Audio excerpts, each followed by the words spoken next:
ताकत है, हाथों में तारीफ कर दो।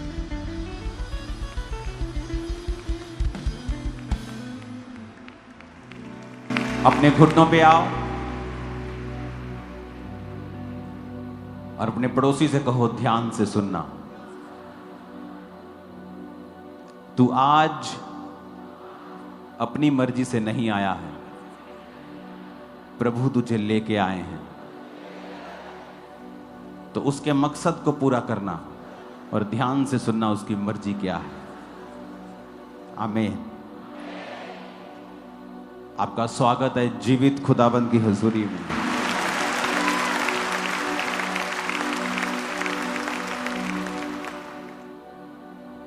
प्रभु यीशु मसीह ने बाइबल में एक कंप्लेंट की है। उसने कहा, अन्य जातियों की संतान ज्योति की संतान से ज्यादा चालाक है। उसने कहा, अन्य जातियों के लोग तुमसे ज्यादा चालाक हैं। उसने एक चोर की प्रशंसा की। उसने कहा, एक चोर ने अपने मालिक की चोरी की ताकि आने वाले दिन उसके अच्छे बीत सकें, लेकिन तुम लोग नहीं जानते अपने पैसों को, अपनी प्रार्थना को, अपने जीवन को परमेश्वर में किस तरह से इन्वेस्ट करना है कि तुम्हारी आने वाली जिंदगी और अनंत जीवन जो तुम्हें मिलना है वो हाई लेवल, आप नीचे भी जिए और ऊपर का जीवन भी जिए।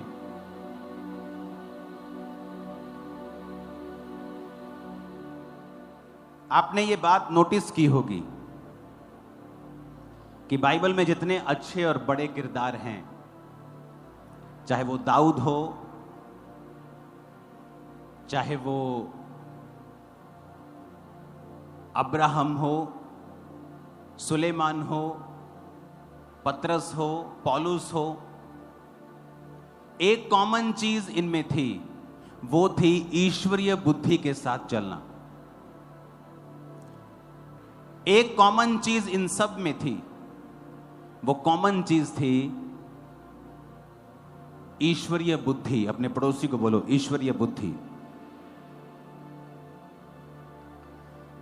प्रॉब्लम कहां है?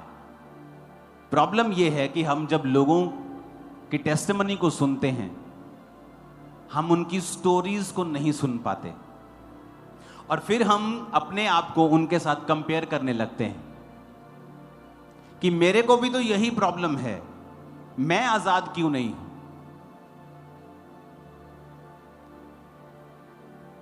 ईश्वरीय बुद्धि का ना होना और जहां विजडम अप्लाई होनी है वहां विजडम अप्लाई ना करना, यह बहुत बड़ा अंतर है कि आप अपनी लाइफ में वो नहीं कर पा रहे जो परमेश्वर करना चाहता है। अगर नियोमी का पति आत्मिक बुद्धि लगाता और यह सोचता कि मैं एक ऐसी जगह पे जा रहा हूं, सेवा के घर को छोड़ के, जहां पैसा तो मिलेगा पर मैं आत्मिक स्टैंडर्ड में गिर जाऊंगा, सेवा से दूर हो जाऊंगा, पर उसने वहां स्पिरिचुअल विजडम का प्रयोग नहीं किया और एकदम से उसकी लाइफ में गिरावट नहीं आई। सालों लग गए उसको मरने में, उसके बच्चों को मरने में सालों लग गए उस गिरावट में, लेकिन वो गिरना उसी दिन से शुरू हो गया था जब उसने अपने शरीर से सोचा और आत्मिक बुद्धि से नहीं सोचा।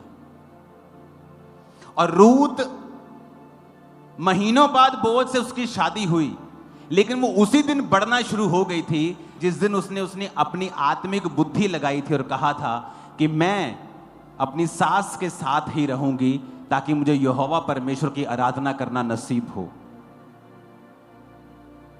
दाऊद आत्मिक बुद्धि, आशीष नहीं थी, भाइयों की लाइफ ज्यादा आशीषित थी, पर फिर भी वो परमेश्वर के साथ वफादार था। आत्मिक बुद्धि।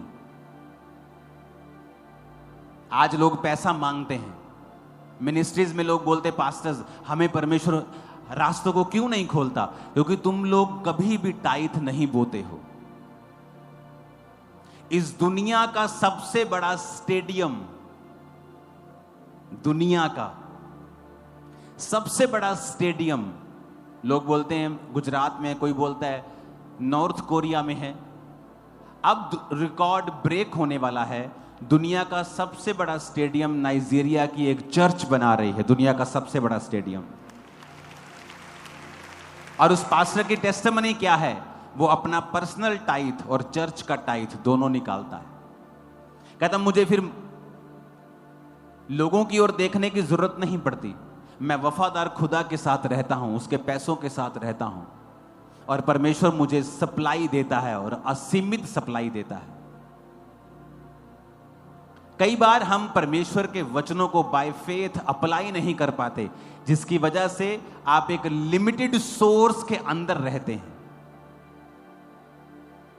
कई पास्टर्स को परमेश्वर सामर्थ्य देता है, थोड़ी सी हीलिंग होती है, तब वो बड़ी बड़ी मिनिस्ट्रीज को अटैक करने लगते हैं। परमेश्वर कहता बस अब मैं तुझे ज्यादा नहीं दूंगा। कई पास्टर्स की लाइफ में हीलिंग का वरदान है, लेकिन उनकी चर्च कभी एक लेवल से ऊपर नहीं जाती, उनकी अनॉइंटिंग नहीं जाती। क्यों?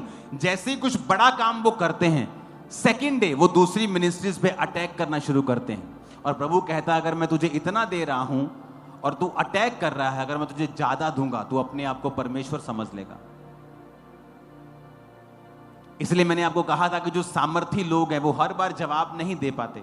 100 में से 99 बार, 100 में से कई बार 100 बार भी वो जवाब नहीं दे पाते। क्यों? क्योंकि उन्हें पता है उन्हें सामर्थ्य के काम करने हैं, वो नहीं कर पाएंगे अगर सांसारिक लड़ाई झगड़ों में वो फंसेंगे।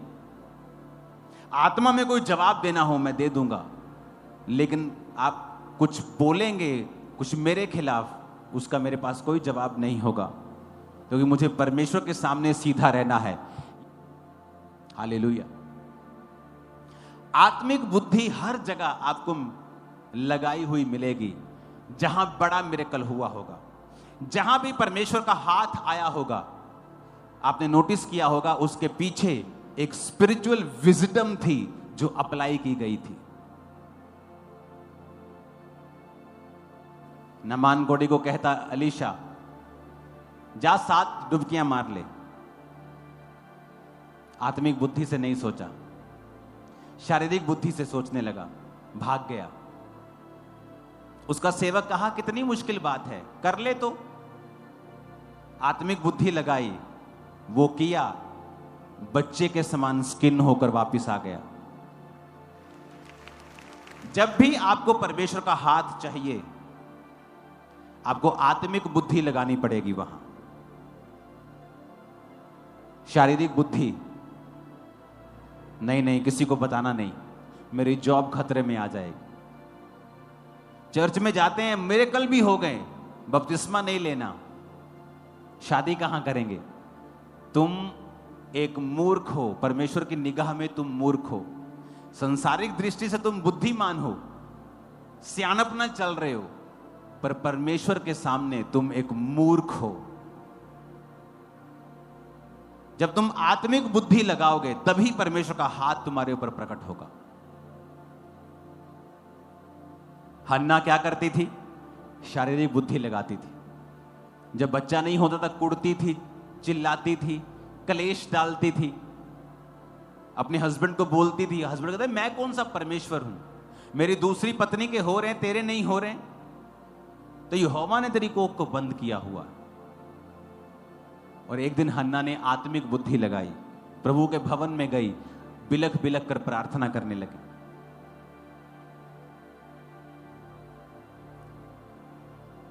पहला शमूएल 1:11 में लिखा, उसने मन्नत मानी। सुनो ध्यान से, किसी को अपनी लाइफ की शर्मिंदगी खत्म करनी है। लोग बोलते हैं गरीबी श्राप है क्या? इसका सीधा आंसर नहीं है बाइबल के मुताबिक। आप गरीब जन्मे हो यह श्राप नहीं है, पर गरीबी में मर जाना यह श्राप है। बीमार हो श्राप नहीं है, लेकिन जीसस ने तुम्हारी बीमारियों के लिए कोड़े खा लिए हैं, तो बीमारी में मरो मत। गरीबी अच्छी चीज नहीं है, अगर है तो इसका मतलब यह नहीं तुम श्रापित हो। लेकिन अगर वो बाप दादाओं से चलती आ रही है, रीजन क्या? टाइथ ना देना, वफादार प्रभु के साथ ना रहना, अगर वो उस कारण है तो फिर वो एक श्राप है। वो एक ब्लेसिंग नहीं है। गरीबी सिर्फ शब्दों में रोमांटिक लगती है, अच्छी लगती है, वैसे वो ऐसी नहीं है, वैसे वो लानत है। अगर हम उसे श्राप नहीं समझेंगे तो कभी बाहर नहीं आ पाएंगे। हमें रिकॉग्नाइज करना होगा कि अगर कोई विश्वासी बीमार है तो इसका मतलब ये नहीं है कि परमेश्वर उसके संग नहीं है, लेकिन इसका मतलब ये भी नहीं है कि वो अपनी हीलिंग के लिए प्रार्थना ना करे। अगर कोई गरीब है तो इसका मतलब ये नहीं वो श्रापित है, इसका मतलब ये भी नहीं है कि वो अपनी गरीबी से बाहर आने के लिए प्रयत्न ना करे। अगर एक विश्वासी गरीबी से बाहर आएगा तो वो खुदा के काम करेगा, और शैतान ये बात जानता है। इसलिए वो विश्वासी को ये एक्सप्रेशन देना चाहता है कि तुम अच्छे हो, गरीब हो। कितने मेरी बात को समझ रहे हैं? ये एक बैलेंस मैसेज है, आत्मिक लोग इसे समझ पाएंगे। हालेलुया। आज लोग निंदा करने लगते हैं, एक किसी का वचन उठाते हैं, पूरा मैसेज भी नहीं सुनते उस पास्टर का, और उसकी निंदा करने लग जाते हैं, क्योंकि उनका जो धंधा पानी है वो निंदा से चलता है। अगर वो अपनी बात करेंगे कोई उनकी सुनेगा नहीं, उन्हें दूसरे की बात करनी पड़ेगी, खासतौर पे जो मशहूर है, ताकि लोग उनको सुने।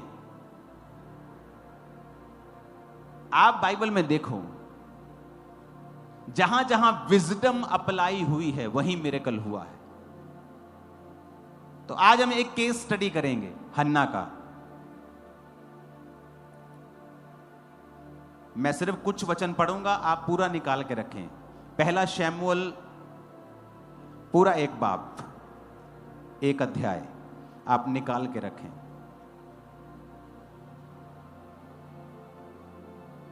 आठ आयत में लिखा, उसके पति एल्काना ने कहा, हे हन्ना, तू क्यों रोती है और खाना क्यों नहीं खाती? क्या मैं तेरे लिए 10 बेटों से अच्छा नहीं हूं? तेरा मन क्यों उदास है? शीलो में हन्ना खाने और पीने के बाद उठी और यहोवा के मंदिर में जाके एक बाजू के पास एलिया जो कुर्सी पर बैठा था, मन में व्याकुल होकर यहोवा से प्रार्थना करने और बिलख बिलख कर रोने लगी, और यह मन्नत मानी। ये केस स्टडी कर रहे हैं आज हम। विजडम अप्लाई हुई है, आत्मिक बुद्धि। यहूदी जो थे उन्हें एक बात मालूम है कि परमेश्वर मन्नतों को तुच्छ नहीं जानता, कि प्रभु अगर तू मेरा यह काम करे। बहुत से लोग मन्नत मांगते हैं, अगर तू मेरी मनपसंद जॉब मुझे दे, मैं ये पहली सैलरी तुझे दूंगा, मैं टाई तुझे दिया करूंगा। मन्नत मांगते, परमेश्वर अगर तू मेरा ये काम करे तो मैं ऐसा करूंगा, अगर आज मुझे तू इस मुसीबत से छुड़ाए तो मैं तेरी सेवा। ऐसे बहुत सी मन्नतें हैं। तो पहली विजडम अप्लाई हुई कि बाइबल के वचनों में जो खुदा की विजडम है, खुदा के तरीके के साथ जीवन जीने का तरीका। पहले हन्ना ने देख लिया, रो के खाना छोड़ दिया, पति के साथ लड़ी, सौतन के साथ लड़ी, चिल्लाई, कलेश किया, कुछ नहीं हुआ। फिर क्या किया? आत्मिक विजडम अप्लाई की, मन्नत मांगी। पहला स्टेप, खुदा से कहती, परमेश्वर अगर तू अपनी दासी के दुख पर दृष्टि करे, मेरी सुधि ले और मुझे भूले ना, और पुत्र मुझे दे, तो मैं जीवन भर के लिए उसे अर्पण कर दूंगी, उसके सिर पे छुरा ना फिरने पाएगा। वचन में लिखा, एली उसकी ओर देख रहा था, उसके होंठ तो हिलते थे। 13 आयत में लिखा, परंतु शब्द कोई सुनाई नहीं पड़ता था। एली ने समझा वो नशे में है। एली ने कहा, अपना नशा उतार, कब तक नशे में रहेगी? 15 में लिखा, हन्ना ने कहा, नहीं मेरे प्रभु, मैं तो दुखिया हूं, मैंने ना तो दाख मधु पिया ना मदिरा, मैंने अपने मन की बात खोलकर यहोवा से कही है। क्या लिखा? एली ने देखा, और क्या देखा? होंठ हिल रहे हैं। और क्या कहा? मन में सोचा, ये औरत ओछी है, कैरेक्टरलेस औरत है, खुदा के घर में नशा करके आ गई। ए लड़की, अपना नशा उतार। और अगर हन्ना के पास स्पिरिचुअल विजडम ना होती, वो आगे से कहती, ले तू कादा सेवक है, तेन तो आप नहीं पता लगा मैं की कहनी है।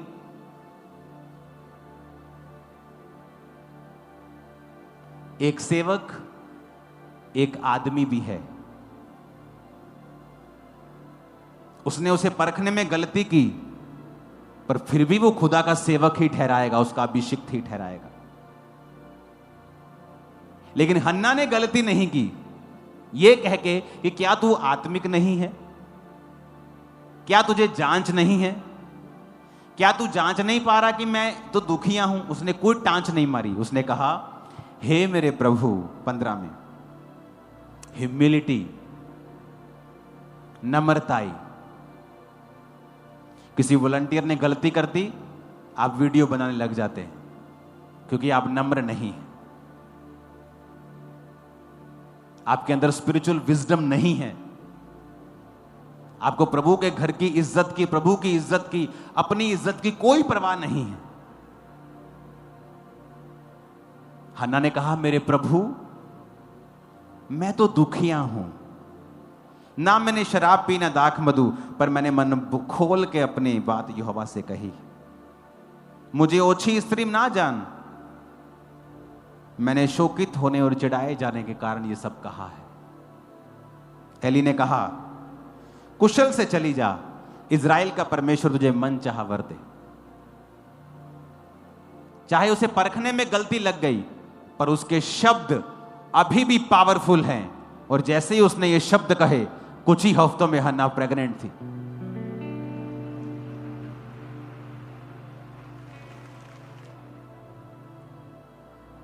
आप प्रभु के सेवक को जांच नहीं सकते। मैंने लोगों को देखा है, एक पास्टर ने वचन बोलने में गलती कर दी कि भजन संहिता 23 बोलना था, 24 बोल दिया, यहोवा मेरा चरवाहा है। लोग उसको ट्रोल कर रहे हैं, इसको तो वचन नहीं पता। वो तब भी खुदा का वैसा ही अभिषिक्त सेवक है, उसके शब्दों से अब भी काम होते हैं। ये गलतियां मायने नहीं करती,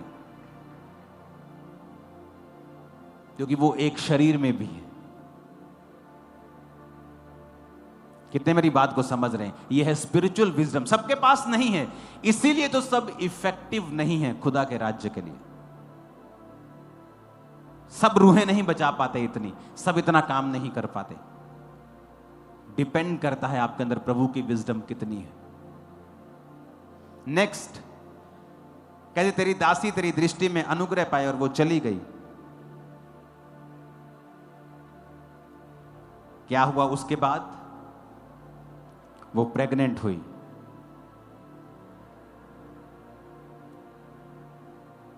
एक और बात बाइबल में लिखी है,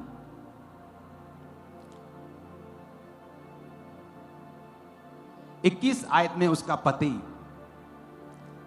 हर साल जब भवन में जाता था तो फिर वो चला।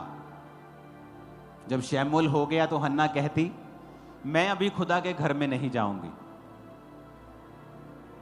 क्योंकि मैंने इसे अर्पण करना है, इसका दूध छूटने तक मैं नहीं जा, मुझे अच्छा नहीं लगेगा मैं घर में उसके जाऊं और इसको खाली वापस ले आऊं। Spiritual wisdom.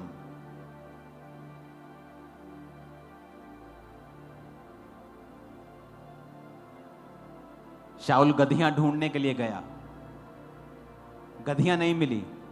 उसके सेवक ने कहा, यहां एक नबी रहता है, चलें उसके पास। कहता, हमारे पास कुछ देने के लिए नहीं है। शाऊल क्यों चुना गया? उसके अंदर एक स्पिरिचुअल विजडम थी कि अगर परमेश्वर के घर में, परमेश्वर के दास के सामने जाना है तो खाली हाथ नहीं जाना। उसके दास की कोई डिमांड नहीं है। इसहाक ने कहा, जा बेटा, मेरे मन पसंद का खाना मुझे बना के दे, तब मैं तुझे आशीर्वाद दूंगा। इसहाक कोई गरीब इंसान नहीं था, खरबों का मालिक था।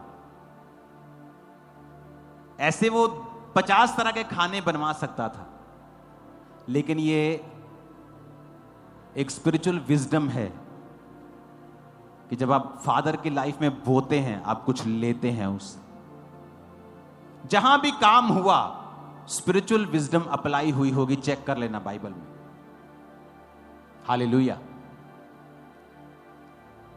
तो शाऊल चांदी का टुकड़ा लेके नबी के सामने गया। Spiritual wisdom. हन्ना खाली हाथ नहीं गई, कहती मैं नहीं जाऊंगी। और जब कुछ ही महीने में उसका दूध छूट गया, वो उसको चढ़ा के आई। एक और बात, क्यों शमूएल एक प्रभावी सेवक बना?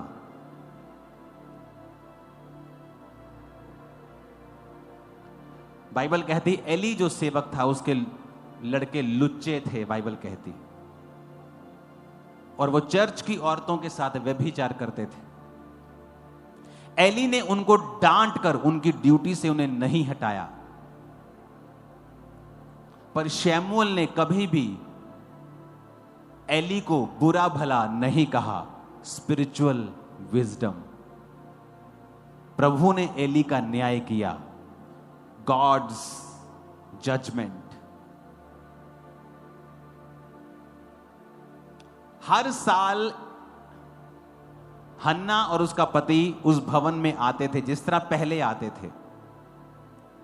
हन्ना का बेटा वहां पे था, पर हन्ना ने 3 महीने में उस परमेश्वर के घर को विजिट नहीं किया।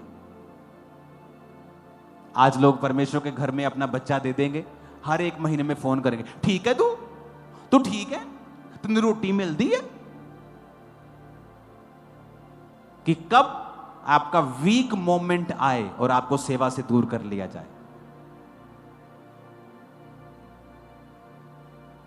बड़े से बड़े बिलियनर्स की लाइफ में भी वीक मोमेंट्स आते हैं। एलिया की लाइफ में भी वीक मोमेंट आया जब वो मौत मांगने लगा। पतरस की लाइफ में वीक मोमेंट आया जब उसने प्रभु का इनकार कर दिया। आप सेवा करेंगे, बहुत सी घटनाएं आपके साथ होंगी, जायज भी हो जाएंगी, कुछ नाजायज भी हो जाएंगी, शैतान भी कर देगा। लेकिन अगर तुम्हारी फैमिली स्पिरिचुअल विजडम में नहीं है, तुमको वापस खींच लेगी और खुद श्रापों के नीचे हो जाएगी। वो बाद में मालूम पड़ेगा जब फोन आएंगे, और तब परमेश्वर का दास भी ले हैंड के जरिए कुछ नहीं कर सकता। हन्ना क्या कहती है यहां पर? पढ़ो बाइबल में 2:19 आयत। उसके माता पिता प्रति वर्ष छोटा सा बागा बनाकर अपने पति के संग वर्ष की मेल बलि चढ़ाने वो हन्ना आती थी और बागे को लेके आया करती थी। हर साल, हर 3 महीने में नहीं, पहले भी वो साल बाद ही आते थे। लेकिन हन्ना का बेटा वहीं पे है, और मालूम क्या, एकलौता बेटा सालों के बाद हुआ है। हर 3 महीने में जाना चाहिए उसको। पुੱਤ तू ठीक है ना, तेनू अली रोटी ते दिंदा है ना, तेनू अली मारदा तो नहीं गा। इससे अच्छा तुम अपना बेटा भवन में ना देती, अपने पास रखती। या तो सेवा करो ना, जब करनी है तो तन मन धन ताकत बल बुद्धि ब्लड से सबसे कर दो। फिर या तो मत करो। कौन तुम्हारे ऊपर सिर पे तलवार लटका के खड़ा था? तुम परमेश्वर के भवन में सेवा करने के लिए आए? किसने तुमको इनवाइट किया यहां पे सेवा करने के लिए? आओ, तुम खुद आए। Spiritual wisdom. हर साल ही आई फिर वो एकलौता बेटा। दिल करता है मां का देखने में। 3 महीने में फिर क्या है, एक बार जा आएगी तो, पर हर साल आती थी वैसे जैसे पहले आती थी। बागा बना के कपड़े दे के जाती थी। एली ने देखा, खुदा ने देखा, ये औरत आत्मिक बुद्धि से चलती है। बुलाया एली ने उसको दोबारा। एली ने एल्काना और उसकी पत्नी को आशीर्वाद देकर कहा, यहोवा इस बालक के बदले जो तूने अर्पण किया है, तुझको इस पत्नी से वंश दे। तब वो चले गए। 21 में लिखा, यहोवा ने हन्ना की सुधि ली, वो गर्भवती हुई, उसके 3 बेटे और 2 बेटे, 3 बेटे और 2 बेटियां और हुई, और बालक यहोवा के संग रहता हुआ बढ़ता गया। एक बार स्पिरिचुअल विजडम अप्लाई की, बेटा हो गया। फिर उसको अप्लाई किया। रोज रोज उसका पता लेने नहीं गई, हाय मेरा पुत्र, हाय मेरा बेटा, ठीक तो है ना? एली के पुत्र लुच्चे हैं, कहीं मारते तो नहीं उसको? अरे यहोवा के घर में तुमने भेजा है, जिसके घर में भेजा है वो संभाल लेगा तुम्हारे बेटों को। स्पिरिचुअल विजडम सबके पास नहीं है। एली के अंदर एक कमी थी, अपने बच्चों को सुधारा नहीं उसने। लेकिन फिर भी शमूएल उसके अधीन था। और सोचो, जो परमेश्वर के सामने निष्कलंक होकर चलना चाहे, उसके अधीन आपको कितना होना चाहिए। और वचन क्या कहता है? यहोवा ने फिर उसकी सुधि लेकर उसको 3 बेटे और 2 बेटियां और दी। Spiritual wisdom.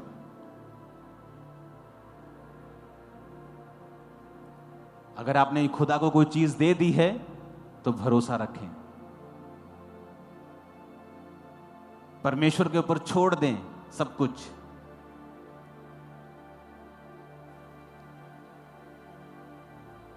कहते हैं ना, जेड़ी औरत 24 घंटे अपने पेके ना जुड़ी रहे फोन ते, वो कभी अपने सोहरे च खुश नहीं रह सकती। ये सच बात है, सच बात है। ये मैं आपको बता सकता हूं, सच बात है ये। जब आप एक हस्बैंड वाइफ बनते हैं तो मैं और मेरी वाइफ, हमारे बीच में ना तो मेरे माता पिता हैं ना उसके माता पिता हैं। हम दोनों सबसे पहले अपने लिए हैं, उसके बाद हमारे माता पिता। क्योंकि वीक मोमेंट आएंगे। पुराने टाइम में डाइवोर्स बहुत कम होते थे, बहुत कम। कहीं लड़की का डाइवोर्स हो जाए तो न्यूज होती थी कि हाय उस लड़की का डाइवोर्स हो गया। उसके कुछ नेगेटिव इफेक्ट भी थे कि हस्बैंड का परिवार मारते थे लड़की को, सोहरा परिवार तंग करता था, जबरदस्ती काम करवाते थे, बड़ी तसीद देते थे।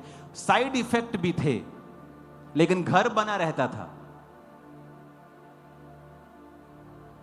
क्योंकि अगर हर टाइम आप फोन पे, अगर मैं अपनी मम्मी के साथ 24 घंटे जुड़ा रहूं, मेरी वाइफ के साथ मेरी बन नहीं सकती। और प्रभु ने तुमसे कहा है, तुम सबसे पहले स्थान अपनी पत्नी और अपने पति को दोगे। तुम अपने पति और पत्नी के साथ, लिखा पति पत्नी एक मन होंगे, एक तन होंगे, और माता पिता से अलग, यानी अब वो प्रथम हैं, अब आप एक हैं। आपके माता पिता उसके बाद, आपके बच्चे उसके बाद आते हैं। आपके बच्चे, आजकल तो बच्चे शैतानी घर में कलेश करवा देते, माता पिता का कलेश बच्चे ही करवा देते। क्यों? क्योंकि शुरू से एक बच्चा मां का फेवरेट है और एक बाप का फेवरेट है। जब फेवरेटिज्म शुरू बचपन में हो जाएगा, जब वो बड़े होंगे, वो घर कलेश से भरा होगा। आपके बच्चे माता और पिता दोनों से प्यार करने वाले होने चाहिए। चाहे 4 बच्चे हैं, माता पिता के सभी फेवरेट होने चाहिए।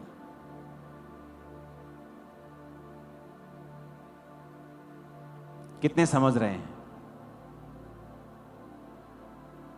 आप इग्नोर नहीं कर सकते किसी बच्चे को। ये संसारिक बुद्धि की बातें हैं, और जहां आत्मिक बुद्धि लगाई गई वहां खुदा का हाथ आया।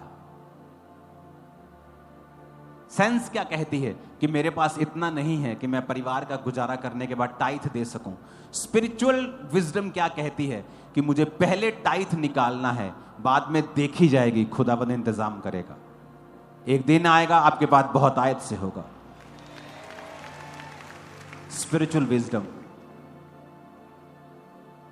शमूएल क्यों एक अच्छा नबी बन पाया? क्योंकि फैमिली पीछे टांगे खींचने वाली नहीं थी।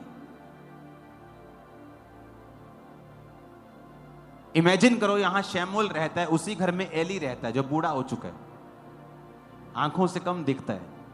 उसके 2 बच्चे हैं और दोनों व्यभिचारी हैं। जो भवन की सफाई करने वाली औरतें थी, उनके साथ वो व्यभिचार करते थे। जब लोग भेंट लेके आते थे तो पकाने के बाद याजक एक 3 कांटे वाला नुमा एक चीज बर्तन में डालता था, जितना मांस आता था वो याजक का होता था। वचन कहता है कि ये दोनों इतने लालची थे कि कच्चा मांस ले लेते थे और परमेश्वर की भेंट का तिरस्कार करते थे, स्पिरिचुअल विजडम नहीं लगाते थे। और वचन देखो, जब पलिश्तियों ने इजराइलियों पर अटैक किया, दोनों एक ही दिन मर गए, दोनों एक ही दिन। और पत्नी जो प्रेग्नेंट थी एक की, वो भी मर गई। उसका बच्चा पैदा हुआ, उसका नाम इकाबोद रखा गया कि इजराइल में से महिमा उठ गई। दुर्घटना हुई, रीजन निकलेगा, स्पिरिचुअल विजडम को अप्लाई नहीं किया गया। कोई बड़ा कांड हो गया, बड़ा एक्सीडेंट हो गया, स्पिरिचुअल विजडम को अप्लाई नहीं किया गया। कितने मेरी बात को समझ रहे हैं? शमूएल अच्छा नबी क्यों बन पाया? उसको नहीं मतलब था एली के जीवन में क्या चल रहा है, उसके बच्चे, उसकी बात नहीं। उसको मतलब था कि प्रभु ने मुझे यहां रखा है और प्रभु ने उसको ये साबित किया कि तू सही कर रहा है। कि जब यहोवा ने उससे बात की तो उसके मेंटर की आवाज में की। इसीलिए यहोवा जब बोलता था शमूएल शमूएल, वो भाग के मेंटर के पास, एली के पास जाता है। एली आपने पुकारा? नहीं, मैंने नहीं पुकारा। अगर मेरी पत्नी मुझे आवाज लगाती है तो मुझे उसकी आवाज मालूम है, और मुझे भारी सी अगर आवाज आए तो मुझे मालूम है ये मेरी पत्नी की आवाज नहीं है। तो परमेश्वर जब आवाज लगा रहा था तो उसको, अगर वो अलग आवाज होती तो उसको, वो हैरान, वो एली के पास जाकर बोलता कि मुझे कोई आवाज लगा रहा है। वो ये नहीं कहता कि आपने मुझे पुकारा। प्रभु ने उसे बताया कि तू अधीनगी कर रहा है, ये सही है, देख मैं उसी की आवाज में तेरे साथ बात कर रहा हूं। Spiritual wisdom. इसीलिए सब लोगों के पास मसा नहीं है। अगर आप अपने मेंटर के जैसा सोच नहीं सकते, मैं आपको गारंटी देता हूं आप उसके जैसे मिरेकल्स काम कभी नहीं कर पाएंगे। अगर आप दर दर जाते हैं, हर जगह भटकते हैं, बहुत सारे पास्टर्स आपके मेंटर हैं, आप कभी एक जगह पे नहीं पहुंच पाएंगे। आपको एक व्यक्ति चुन के उसके पीछा करना होता है। आपका स्वभाव भी वैसा होना चाहिए, आपकी सोच वैसी होनी चाहिए, क्योंकि उसी सोच की वजह से जो आपके मेंटर के अंदर है, उसी स्पिरिचुअल विजडम की वजह से उसके ऊपर वो मसा है। अगर आप उसकी सोच का इनकार करते हैं, आप मसे का भी इनकार करते हैं। कितने मेरी बातों को समझ रहे हैं? Spiritual wisdom.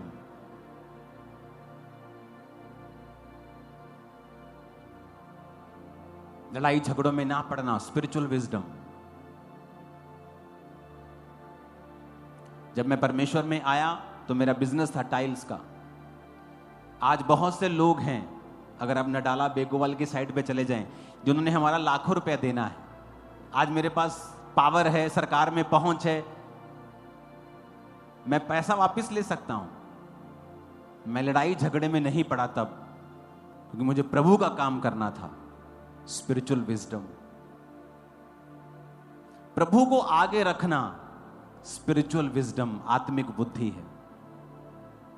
तुम्हें कोई परवाह नहीं है कि कोई तुम्हें व्यभिचार करते देखता है, क्योंकि तुम्हारे अंदर परमेश्वर की जलन नहीं है। तुम्हारे अंदर कोई शर्म नहीं है कि 4 लोग भी अगर जानते हैं तुम एक व्यभिचारी हो, तुम्हारे अंदर, क्योंकि आत्मिक बुद्धि नहीं है। वही फैमिली जो अपने बच्चों को भेजती है, जब वापस लेती है और दुखी होती है, स्पिरिचुअल विजडम की कमी की वजह से वही सफर करती है। शमूएल एक अच्छा नबी क्यों बन पाया? क्योंकि उसने अपना पूरा टारगेट, अपना पूरा सिस्टम उसने परमेश्वर में रख के चलाया। कितने मेरी बातों को समझ रहे हैं? हमें यह बात समझनी होगी।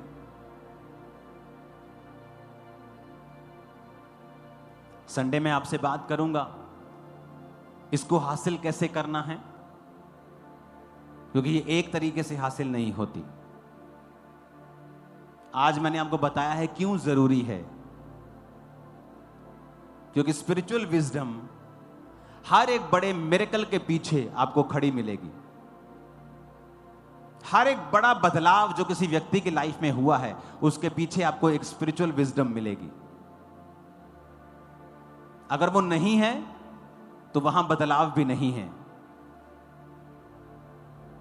वो दाऊद ने इस्तेमाल की, सुलेमान ने इस्तेमाल की। परमेश्वर के घर में जाते जाते वेट नहीं की, रास्ते में 1000 होम बलियां चढ़ा दी।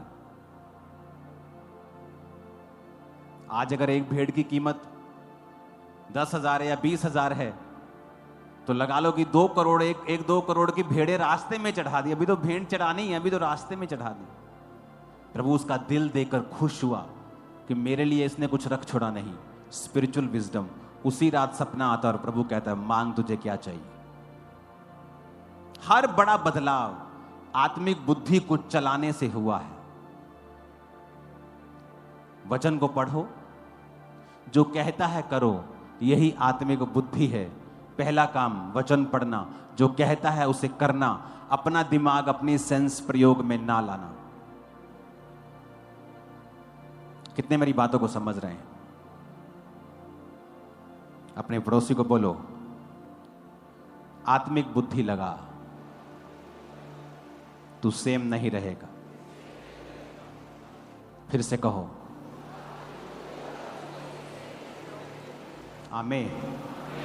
परमेश्वर के वचनों को सुनने के लिए हमारे चैनल को सब्सक्राइब कीजिए और हमारी लेटेस्ट वीडियो सबसे पहले देखने के लिए बेल आइकन को प्रेस कीजिए।